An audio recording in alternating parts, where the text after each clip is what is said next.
அஸ்ஸலாமு அலைக்கும். இன்றைக்கி நம்ம லீஃப் ஸ்டிச் பார்க்க போகிறோம். அது வந்து பீட்ஸை வச்சு எப்படி எம்போஸ்டாக போடுறதுன்னு தான் பார்க்க போகிறோம். இந்த மாதிரி நீங்கள் கொடுக்குறீங்க அப்படின்னா ஜர்தோசியை வச்சு உள்ளே வந்து ஒரு லைன் கொடுத்தீங்க அப்படின்னா பார்க்க ரொம்ப எம்போஸ்டாக இருக்கும். உங்களுக்கு கண்டினியூ ஸ்டிச் வரும் அப்படின்னா நீங்கள் இந்த மாதிரி கண்டினியூவாக போடலாம். அப்படி இல்லை அப்படின்னா குட்டி குட்டியாக கட் பண்ணி கூட நீங்கள் இந்த மாதிரி கொடுக்கலாம்.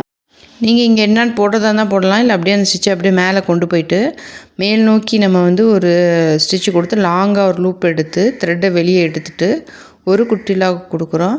நீங்கள் வந்து இது ரைட் சைடு அப்படியே நீங்கள் கொண்டு போங்க. கொண்டு போயிட்டு நம்ம போட்டிருக்க அந்த லைனுக்கு கீழே ஒரு லாக்கு, அதுக்கு மேலே ஒரு லாக் கொடுக்குறோம்.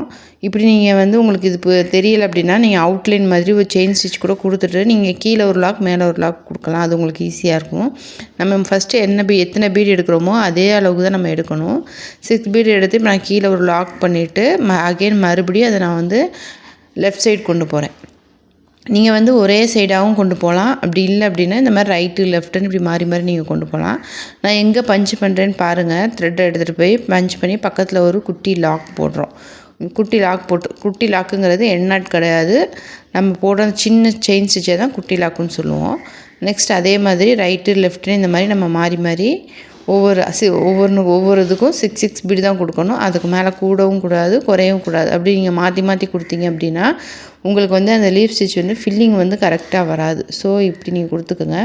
உள்ளே அதே மாதிரி நீங்கள் எம்போஸ்ட் லுக்குக்காக ஜர்தோசி போடுங்க. அப்படி இல்லை அப்படின்னா நீங்கள் இப்போ பீட்ஸ் கொடுக்குறீங்க இல்லையா, எந்த பீட்ஸ் கொடுக்குறீங்களோ அதே அளவுக்கு நீங்கள் கொடுங்க. நீங்கள் இங்கே வந்து பைப்பிங் த்ரெட்டு கொடுத்தீங்க அப்படின்னா லைட்டாக நகண்டாலும் அந்த ஒயிட் கலர் அப்படியே தெரியும். ஸோ அதுக்காக நீங்கள் த்ரெட் ஒர்க் பண்ணுறீங்கன்னா மட்டும் அந்த இது மாதிரி கொடுங்க. அப்படி இல்லை அப்படின்னா நீங்கள் என்ன கட் பீட் போடுறதா இருந்தால் கட் பீட் கொடுத்து உள்ள ஒரு லைன் கொடுங்க.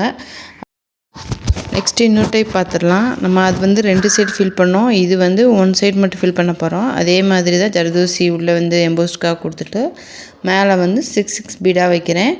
இது வந்து நம்ம 1 சைடாக பார்க்குறோம். அது வந்து ரைட்டு லெஃப்ட்டுன்னு மாறி மாறி பார்த்தோம்.